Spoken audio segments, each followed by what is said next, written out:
Hey guys, welcome back. എല്ലാവർക്കും നമസ്കാരം. പുതിയ വീഡിയോയിലോട്ട് എല്ലാവർക്കും സ്വാഗതം. ഇന്ന് ഞാനുള്ള കല്ലേക്കാടാണ് കേട്ടോ. പാലക്കാട് അടുത്ത് കല്ലേക്കാട് എന്ന സ്ഥലത്തുള്ളത്. സാധാരണ ചായയൊക്കെ കുടിച്ച് മതിയായി ഞാനിത് ഒരു ടർക്കിഷ് ചായ കുടിക്കാൻ വേണ്ടിയിട്ടാണ് ഇവിടെ എത്തിയിട്ടുള്ളത്. ഇതാണ് നമ്മുടെ ഡെംലിക് കഫേ ആണ് കേട്ടോ. ഡെംലിക് കഫേ ആണ്. ഒരു അടിപൊളി ടീ പോട്ടാണ്. ഇതിനുള്ളത് ഇന്ത്യയിൽ കണ്ട ഗൈസ് നിങ്ങൾ എങ്ങനെയുണ്ട് ഗൈസ്? അടിപൊളിയല്ലേ?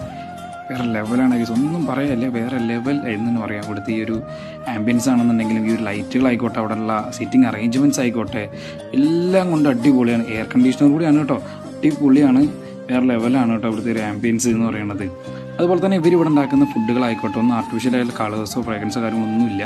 ഈ ലൈറ്റൊക്കെ നോക്കി എന്ത് ഭംഗിയാണ് ആ ബ്രിക്സ് ഉപയോഗിച്ചിട്ട് ഒരു ഷീറ്റ്. പിന്നെ അത് മാത്രമല്ല, നമ്മൾ സാധാരണ ഈ സമാവർ ചായകളൊക്കെ കുടിച്ചിട്ടുണ്ടാവുക. ഇവർ ഈ ടീ പോട്ട് തന്നെ വ്യത്യാസമാണ്. ഈ ടർക്കിഷ് ചായ ഉണ്ടാക്കുന്നതിനുള്ള സ്പെഷ്യൽ ഇൻഗ്രീഡിയൻസും കാര്യങ്ങളൊക്കെ അത് വേറെ ലെവലിൽ തന്നെയാണ് കുടിക്കാനൊക്കെ ആയിട്ട് കേട്ടോ.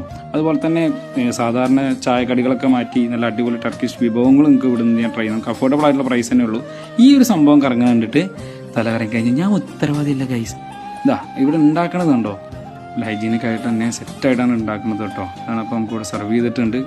അപ്പോൾ ഞാനും ഉണ്ട്, എൻ്റെ കുറച്ച് ഫ്രണ്ട്സും ഉണ്ട്. അപ്പോൾ ഞങ്ങളിതാ ചായയൊക്കെ കുടിച്ച് വർത്താനൊക്കെ പറഞ്ഞ് ഫാമിലി ആയിക്കോട്ടെ ഫ്രണ്ട്സ് ആയിക്കോട്ടെ എല്ലാവർക്കും വന്ന് ഇവിടെ ചില്ല് ഔട്ട് ചെയ്യാൻ വേണ്ടി അടിപൊളി സ്പോട്ടാണ് കേട്ടോ. വേറെ ലെവലാണ്. അപ്പോൾ ഞാൻ ഇന്ന് ഓർഡർ ചെയ്തിട്ടുള്ള സംഭവം എന്ന് പറഞ്ഞു കഴിഞ്ഞാൽ ഒരു ഫലാഫൽ പോലെ സംഭവമാണ്. നല്ല റൊട്ടി അതിനുള്ളിൽ ഒരു സംഭവമൊക്കെ വെച്ചിട്ടുള്ളതാണ്. ആ സോസും ഒക്കെ നല്ല രസം ഉണ്ടായിരുന്നു. അപ്പോൾ ഗൈസ്, നിങ്ങൾ പാലക്കാട് കല്ലേക്കാട് റൂട്ടൊക്കെ പോകുന്ന ആളുകളാണെങ്കിൽ ജസ്റ്റ് ഒന്ന് ട്രൈ ചെയ്ത് നോക്കി നോക്കുക. അപ്പോൾ ഇതിന് നല്ല വീഡിയോസ് ആയിട്ട് വീണ്ടും വരുന്നതായിരിക്കും.